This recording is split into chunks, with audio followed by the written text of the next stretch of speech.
प्रभु की अहेतुकी कृपा से विषय विलासी मन यत किंचित प्रभु के नाम, प्रभु के रूप, प्रभु की लीला, प्रभु के धाम में लगता है, उन्हीं की कृपा से। साधक यदि कृपा का आदर करने लगे, जैसे आपको सांसारिक मित्र मिल सकते हैं, धनी मानी मायावी नाना प्रकार के पद और प्रभावशाली, लेकिन बिना हरि कृपा के भगवत प्रेमी संतों से दोस्ती नहीं हो सकती। मित्रता, मैत्री, अपनापन, एक तरफ माया का सारा वैभव, सारे संबंध और माया का प्रलोभन, और एक तरफ भगवत प्रेमी महात्मा का अपनापन, ये दोनों भगवत कृपा से बुद्धि जिसकी पवित्र होती है तब निर्णय कर पाती है और कदम बढ़ा देती है भगवत प्रेमी महात्मा की तरफ। बस जीत गया। पाला है बीच में, माया अपने पाले में भय प्रलोभन नाना प्रकार के आकर्षण से रखना चाहेगी, आपको उसे क्रॉस करना होगा। आपको बस आप पार कर लीजिए। हाथ पकड़ करके चढ़ाई तो वो चढ़ा लेंगे अध्यात्म की, पर आपको सबसे हाथ अपना हटा करके छुड़ा करके आगे चलना होगा। उनकी पुकार सुननी होगी। ये जो संत, भगवत प्रेमी महात्मा, शास्त्र, इनकी पुकार है, ये प्रवचन, ये सत्संग, संसार से राग रहित होकर इसी संसार में रहते हुए, इसी संसार में कर्म करते हुए कर्तृत्व भाव से रहित होकर, इसी संसार में विषय सेवन करते हुए भोक्तत्व भाव रहित होकर जीवन मुक्त महात्मा हो जाओगे। गूढ़ बात है। इसी संसार में राग रहित होकर, कर्तृत्व भोक्तत्व भाव रहित होकर, जीवन मुक्त होकर महाआनंद को प्राप्त हो जाओगे। बस बात को समझ लो। अगर नहीं समझ पाए तो एक कर्तृत्व भोक्तत्व भाव तुम्हारी दुर्गति का कारण बन जाएगा। माना धामवासी हो, लेकिन कर्म प्रबल हो जाए तो धाम से बाहर कर देगा। अगर लाडली जो कृपा किए तो इसी धाम में फिर जन्म लेना पड़ेगा। बहुत सावधान। कलिकाल प्रतिपल बढ़ता जा रहा है, चित्तवृत्ति मलिनता की तरफ बढ़ रही है। प्रभु अपने नहीं लग रहे हैं। आश्रय विश्वास बल धन का है, जन का है, बुद्धि का है, विद्या का है, शरीर का है, जो सब नाशवान, एक क्षण में सब धूल दूषित हो जाने वाला, इसका कोई महत्व नहीं है। इसी पे सब परेशान है। तो फिर जिए कैसे? कर्तव्य कर्म करते हुए अपने अपने मार्ग का, निवृत्ति मार्ग का कर्तव्य गुरुदेव के द्वारा स्थापित किया जाता है। ये ऐसे चलो, ऐसे चलो, ऐसे चलो। प्रवृत्ति मार्ग का जो शास्त्र और गुरुदेव के द्वारा स्थापित किया हुआ मार्ग, उसके अनुसार अपने रीति के अनुसार चलने पर सब जीवन सो प्रीति, पर रीति निभात अपनी। हम प्रवृत्ति मार्ग में हैं कि निवृत्ति मार्ग में हैं? हमारा उद्देश्य क्या है? हमारा लक्ष्य क्या है? हमारा निर्वाह किससे होता है? विरक्त का निर्वाह सिर्फ इष्ट से, सिर्फ इष्ट से, दूसरे से नहीं। किसी भी तरह की किसी भी क्रिया से हमारा निर्वाह नहीं, इष्ट से, सीधे इष्ट से। हमारा योग क्षेम इष्ट से होता है। गृहस्थ अपने कर्तव्य का पालन करते हुए इष्ट भरोसे में, विरक्त अपने कर्तव्य का पालन करते हुए इष्ट भरोसे में। ये तभी जागृत होगा जब जैसी आज्ञा हो बिना विचार के उसमें कदम रख दे। जो होगा देखा जाएगा। एक जीवन हम रसिकों के हाथ हार गए। विश्वास करो, जीत जाओगे। माया प्रपंच के बंधन से मुक्त होने के लिए केवल वचन आधीनता की आवश्यकता है। इसी से प्रीति का प्रादुर्भाव हो जाएगा। हित सजनी जू कह रहे, प्यारी जू, आप किनसे मान कर रहे हो? वचन आधीन सदा रहें, रूप समुद्र अगाध, प्राण रमन सो कत करत बिनु आगस अपराध। तो तत्काल उसी क्षण चितए कृपा करि भामिनी, लीन्हे कंठ लगाए सुख सागर पूरित भय, देखत ही हो सिराए। उसी समय जब हमारा सर्वस्व केवल प्यारी जू, तो चितए कृपा करि भामिनी हो गया, जिनकी एक कृपा कटाक्ष मात्र से मोक्ष आदि सुखों का त्याग कराने वाला अद्भुत प्रेमानंद प्रकाशित होता है हृदय में, उनको कोई साधना से नहीं रिझा सकता। वचन आधीन, अब जो ही कहें करें हम सोई, ऐस लिए चले निज दासी। अब जैसी आज्ञा वैसा जीवन, हो गया सब कुछ। गुरु अधीनता माया की अधीनता से मुक्त कर देती है। जीवन बहुत थोड़ा है, बड़े संकटों से भरा हुआ है। कब कौन सी स्थिति आ जाए कि हम भजन करने लायक न रह जाएं। अभी भजन करने लायक है तो प्रपंच सुहाता है, जब संकट उपस्थित होंगे तो दुख में बुद्धि विकल हो जाती है, फिर भजन नहीं होता। यदि भजन का अभ्यास कर लिया तो दुखों से ऊपर उठ जाओगे। ये मानव जीवन अमूल्य निधि है। जो भजा लो, पाप कमा लो, पुण्य कमा लो, या पाप पुण्य को नष्ट के भगवत प्राप्ति कर लो। मनुष्य जीवन अमूल्य है, पर व्यर्थ बीता जा रहा है। जो नाम जप रहित समय गया, भगवत चिंतन रहित गया। हमें कितनी शीतलता और विश्वास है धन पर। ये क्या परम पद प्रदान कर देगा? ये क्या सुख प्रदान कर देगा? बैंक में रखे रखे रखे हमारे हृदय में क्या ये सुख प्रदान करेगा? कैसी मूढ़ता है, अभी प्राण निकल जाए सब गया। और राधा राधा परम धन आपके साथ जाएगा। बस चिंतन करता हुआ ये सुख भोग लिया, ये सुख भोगूंगा, ये एकत्रित कर लिया, अब ये खरीद लूंगा, ये कर लूंगा, वो कर लूंगा। इतने में मौत, मृत्यु दबोच लेती है, सारी कामनाओं को ध्वंस करके जीवन लीला ही समाप्त कर देती है। जब तक मृत्यु तुम्हें दबोच ना ले, तब तक कुछ कर सकते हो। भजन कर लो, नाम जप करते हुए अपने कर्तव्य कर्म का पालन करो।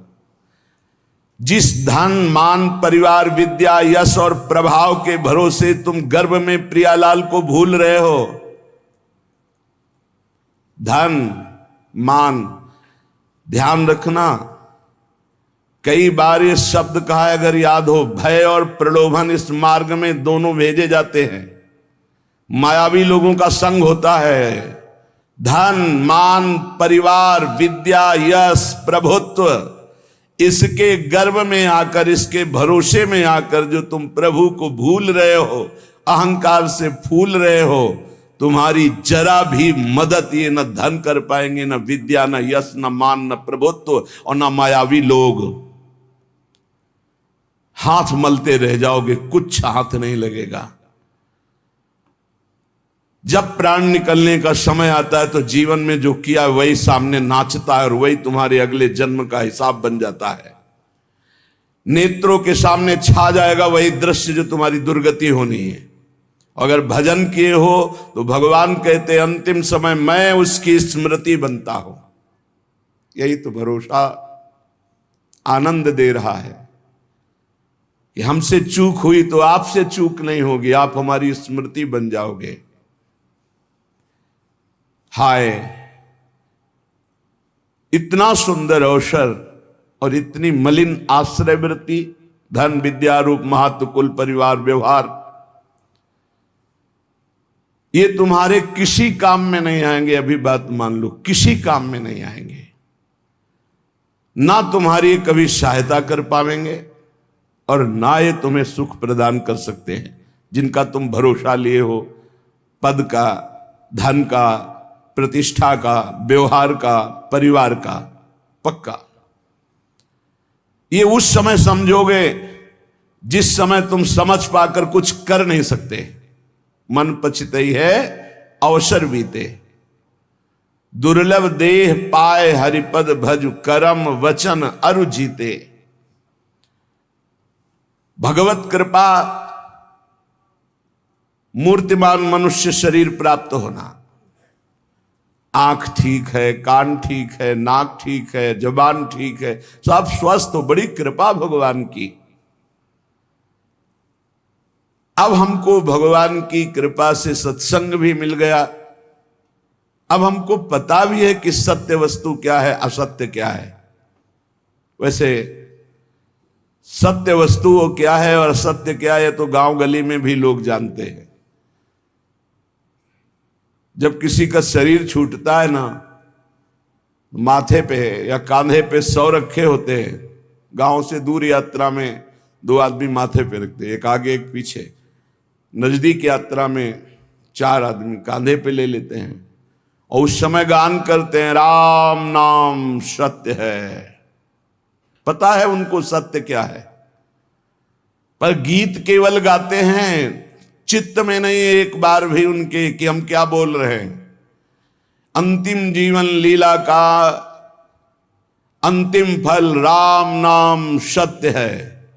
तो अब जीवन भर लग जाओ हर कार्य करते हुए जबान से भगवान का नाम रटना, क्योंकि आज से तुम्हें पता चला कि जिस शरीर को ये बहुत अपना मान रहा था आज उसे फूंका जाएगा, वो नष्ट हो जाएगा। सत्य है तो भगवान का नाम, लेकिन वो केवल गाने में आता है। वो गीत केवल अंतिम समय, शरीर छूटने के समय कि चलो सत्य वस्तु का ज्ञान करा दे कि राम नाम सत्य है, भगवान नाम सत्य है। दुर्लभ देह पाए हरिपद भज, करम बचन और जीते, मन पछतई है अवसर बीते। अब पछताए का बने जब चिड़िया चुन गई खेत। काल रूपी चिड़िया जीवन रूपी खेत के श्वास रूपी दाने चुन गई, अब क्या बचा। इसलिए सावधान हो जाओ, अपने मनुष्य शरीर को संभालो। तुम्हारा मनुष्यपना इसी बात में है कि इसी जन्म में तुम ब्रह्मबोध या भगवत प्राप्ति कर लो। अनंत जन्मों के भटकन को मिटा दो, नहीं भटकते ही रहोगे, कोई रास्ता नहीं है आगे। अभी समझ में नहीं आ रहा, प्रमादवश अभी लग रहा है मैं मनुष्य हूं, जवान हूं, खूब धन है, मैं भोग लूं। लेकिन शरीर छूटते ही ये मानो दे, फिर तुम परवश हो जाओगे। पशु पक्षी नाना प्रकार की योनियों में तुम्हारी बिल्कुल स्वतंत्रता नहीं रहेगी कि तुम कोई नवीन कर्म कर लो। भगवान की जब अहेतुकी कृपा होती है तब संत मिलते हैं। जिसके जीवन में संत का प्रवेश हुआ, समझो हमारे ऊपर अहेतुकी कृपा श्री हरि की है।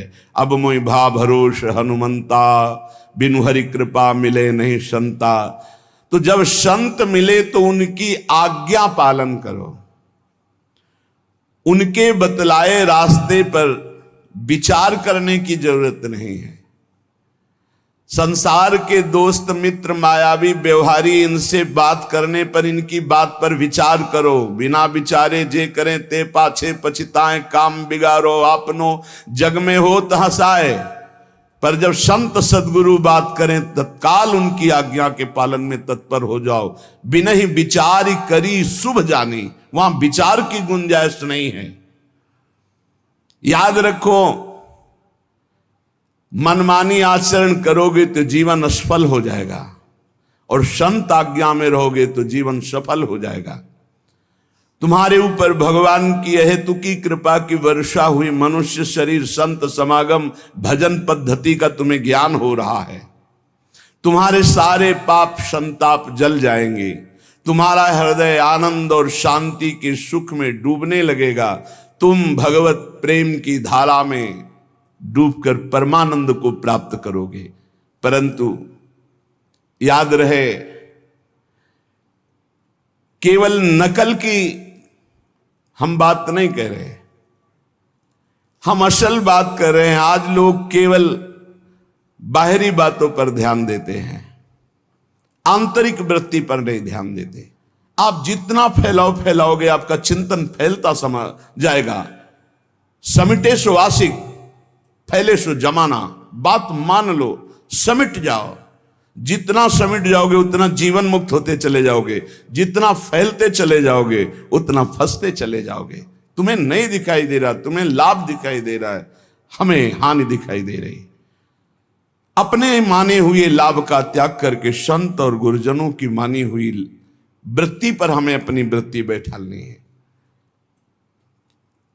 जो लोग संतों के प्रति आकर्षित होते हैं, आकर्षण, एक माया का आकर्षण, एक स्त्री पुरुष का आकर्षण, एक खान पान का आकर्षण, एक नाना प्रकार के पद प्रतिष्ठा का आकर्षण, पर जो संतों पर आकर्षित करते हैं वो भगवान के बड़े कृपा पात्र जन होते हैं, जो संतों से आकर्षित है। जैसे संसार में किए हुए आकर्षण आसक्ति दुर्गति का कारण है, पर वही आकर्षण आसक्ति यदि संत महापुरुषों से हो जाए तो मोक्ष का खुला हुआ द्वार भगवान कपिल देव जी कहते हैं। संतों के संग से अपनी मान प्रतिष्ठा, पूजा, बाहरी संबंध, संतों के प्रभाव से आई हुई भोग सामग्री, इसके भोग करने में न लग जाए। बड़ा सूक्ष्म विषय है, इसलिए कह रहे हैं सावधान। संत आकर्षण हुआ, बड़ी कृपा हुई भगवान की, तो संतों के पास जब भजन वो करते हैं तो मान प्रतिष्ठा मिलती है, रुपया पैसा मिलता है, भोग सामग्री मिलती। ये गुरु कृपा नहीं है, ये तो जीवन अर्पित किए हैं, तो इन किन प्रकार जैसे रखें वैसे जीवन जी रहे हैं। हमारी गुरु की आंतरिक संपत्ति पर नजर होनी चाहिए। आंतरिक संपत्ति है प्रियालाल, सतत प्रियालाल का चिंतन, बहुत मस्त जीवन हो जाएगा। अगर बाहरी बातों को आप पकड़ोगे, मान पूजा प्रतिष्ठा नमस्कार रुपया पैसा, तो मोहग्रस्त हो जाओगे, अज्ञानग्रस्त हो जाओगे। क्या बिना भजन किए विभूतियां प्रकाशित हो जाएंगी क्या तुम्हारे अंदर? वैभव भगवान का। अरे जो संतों के बाहरी वैभव का भोग करने की चेष्टा करते हैं वो स्वयं डूबते हैं और अपने संग में दूसरों को भी डुबो देते हैं। आप गए और घालें जे को सत मार्ग प्रतिपालें। बड़ा सूक्ष्म विषय चल रहा है। उपासक को चाहिए मात्र केवल उनके उपदेश और उनकी आंतरिक संपत्ति पर नजर रखे। जीवन अर्पित है, अब जैसे आप रखो वो आपकी मर्जी। हमारा जीवन में कभी झगड़ा नहीं होगा, क्योंकि हमको जो गुरु ने संपत्ति दी वो बंटवारे वाली है ही नहीं। न चोर चुरा सकते हैं और न कोई गुरु भाई बंटवारा कर सकता है। अमोघ संपत्ति है, और गुरु की बाहरी संपत्ति पर नजर ही नहीं होनी चाहिए। नहीं, आंतरिक दो जगह नजर नहीं कर पाओगे। बाहरी संपत्ति पे नजर तो गुरु की आंतरिक संपत्ति पर नजर नहीं, आंतरिक संपत्ति पर नजर तो बाहरी है। ऐसे ब्रह्मादिक के भोग सब विषम लागत ताई, नारायण ब्रज चंद की लगन लगी ही जाए। कुछ लोग वेश को कलंकित करने लगते हैं। उनके मन में स्वांग रचना, लोगों को लुभायमान करना, धन संपत्ति, ये क्या गुरु मार्ग है? सत मार्ग से भ्रष्ट हो जाते। कैसे पाएंगे भागवतिक विभूतियों को? जो दिव्य विभूतियां पे प्रकट होती हैं संतों में, साधकों में, योग को 8 अंग में वर्णन किया गया है, अष्टांग योग। उसमें सबसे पहला आता है यम, नियम। तो पहला यम, यम ही 5 प्रकार के होते हैं। अहिंसा, मन वाणी शरीर से किसी को दुख ना पहुंचाना। सत्य, वचन से सत्य, आचरण सत्य और मनन सत्य। जिसकी मन वाणी और आचरण एक होते हैं उसे योगी कहते हैं। जिसके मन में कुछ और, वचन में कुछ और, क्रियाएं कुछ और, वो भोगी होता है, संसारी। आस्ते, किसी के चोरी न करना। और ब्रह्मचर्य, अपरिग्रह, ये यम है पहला, योग का पहला यम है ये। यम 5 प्रकार: अहिंसा, सत्यास्ते, ब्रह्मचर्य, अपरिग्रह। और नियम: शौच, शरीर की पवित्रता, इंद्रियों की पवित्रता, मन की पवित्रता, विचार की पवित्रता, संतोष, जैसी परिस्थिति है, कभी घी घना, कभी मुट्ठी भर चना, कभी वो भी ना बना। तपस्या, काम, क्रोध, लोभ, मोह, मद, मत्सर, इनके ताप को, अंदर की जलन को चुपचाप मौन होकर सह जाना। स्वाध्याय, शास्त्रों का, ईश्वर प्रणिधान, अपने इष्ट पर दृढ़ निश्चय, ये नियम है। अष्टांग योग की शुरुआत ही इसी से होती है। यम, नियम, फिर प्राणायाम, प्रत्याहार, ध्यान, धारणा, समाधि। जिसकी नींव में यम नियम है वही अष्टांग योग के महल को खड़ा कर पाता है, और वही यम नियम की परम सिद्धियों को प्राप्त होता है। आजकल जैसा लिखा है, यम नियम से कोई मतलब नहीं, योग का ढोंग किया जाता है। यम नियम ही अहिंसा, सत्यास्ते, ब्रह्मचर्य, अपरिग्रह, यम, शौच, संतोष, तपस्या, स्वाध्याय, ईश्वर प्रणिधान, यही पूर्णता को प्रदान कर देंगे। ये बिल्कुल नहीं होते। इसलिए मान सम्मान रुपया की प्राप्ति के लिए योग का झूठा नाटक हो सकता है, लेकिन परमात्म समाधि में प्राप्त होने के लिए जो योग है वो यम नियम से प्रारंभ होता है। जिसके जीवन में यम ही नहीं है, नियम नहीं है, वो कैसे योगी हो सकता है? किसी भी मार्ग का पति को ये दो तो होते ही हैं सब में, यम और नियम। चाहे वो किसी भी मार्ग का, किसी भी संप्रदाय को, अगर अहिंसा, सत्यास्ते, ब्रह्मचर्य, अपरिग्रह, शौच, संतोष, तपस्या, स्वाध्याय, ईश्वर प्रणिधान नहीं तो है क्या फिर जीवन में? सच्चे बनो, नकली मत बनो। आचरणों की सत्यता ही साधुता की प्रमाणता है। तुम्हारे आचरण कैसे हैं? परम तत्व अनादि है, एक है, सर्वव्यापी है, सर्वाधार है, सर्वनियंता है, सर्वमय है, सर्वमय है। उसके अस्तित्व का अस्तित्व है, उसके प्रमाण को अनुभव करना है। श्री हरिवंश प्रमाण मनम। चेतना तो सब में, चेतनत्व रूप में परमात्मा विराजमान है। आनंद समुद्र सब में विराजमान, कौन डुबकी लगा पा रहा है? इसलिए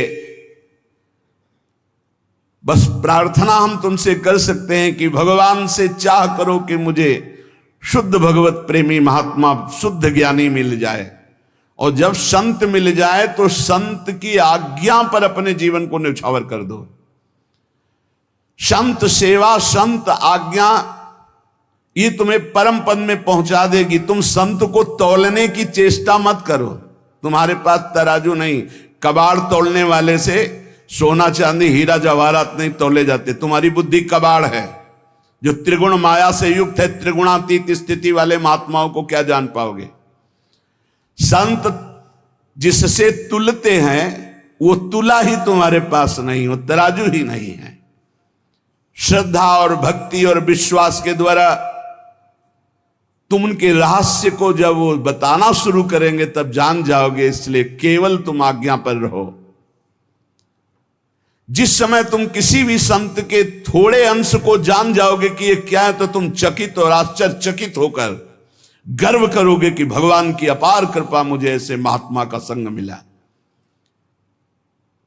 जिन बातों को तुम असंभव मानते हो, जो तुम्हारी धारणा में भी नहीं है, जो तुम कल्पना से भी नहीं सोच सकते, उससे बहुत आगे संत स्थिति होती, जिसे संत कहते हैं। अविश्वासी, अश्रद्धालु, अज्ञानी, ये लाख बताया भी जाए तो ये नहीं मान सकते हैं। क्योंकि मानने के लिए जो स्थिति चाहिए वो श्रद्धा। बिना श्रद्धा के प्रथम हृदय श्रद्धा जो करे, आचार जन जाय अनुसरे जहां जहां हरिवंश के। श्रीमद् भगवद गीता जी में श्रद्धावान लभते ज्ञानम तत्परा सहित इंद्रिया। श्रद्धा, श्रद्धा। मोह में फंसी हुई बुद्धि संत का प्रमाण पत्र चाहेगी। दुनिया की चाहे जितनी बुद्धि लगा लो, जहां उनकी स्थिति वहां पहुंच ही नहीं सकते। वहां पहुंचने के लिए सर्टिफिकेट की आवश्यकता नहीं है, वहां पहुंचने के लिए मन बुद्धि को अर्पित करने की जरूरत है। मन बुद्धि को अर्पित कर दो संत सदगुरुदेव के चरणों में, धीरे धीरे जान जाओगे। संत ब्रह्म है, ब्रह्म स्थित ही संत है। ब्रह्मपरायण, ब्रह्ममय, ब्रह्मज्ञानी, परमात्मा, बहुत बड़ी बात कर, परमात्मा के वो आश्रय हैं, परमात्मा हैं, परमात्मा के प्यारे हैं, परमात्मा के शिष्य हैं, परमात्मा के आश्रित हैं, परमात्मा के आश्रय हैं। संत भगवान की दिव्य नित्य लीला में डूबे रहते हैं। संत भगवान की नित्य लीला के यंत्र है। भगवान उनके लीला में हृदय में बैठकर लीला करते हैं। ऐसे संत जिसको प्राप्त हो जाते हैं, फिर भगवान की प्राप्ति के लिए उसे कोई प्रयत्न नहीं करना पड़ता। भगवान की अमोघ दया से ऐसे संत मिलते हैं।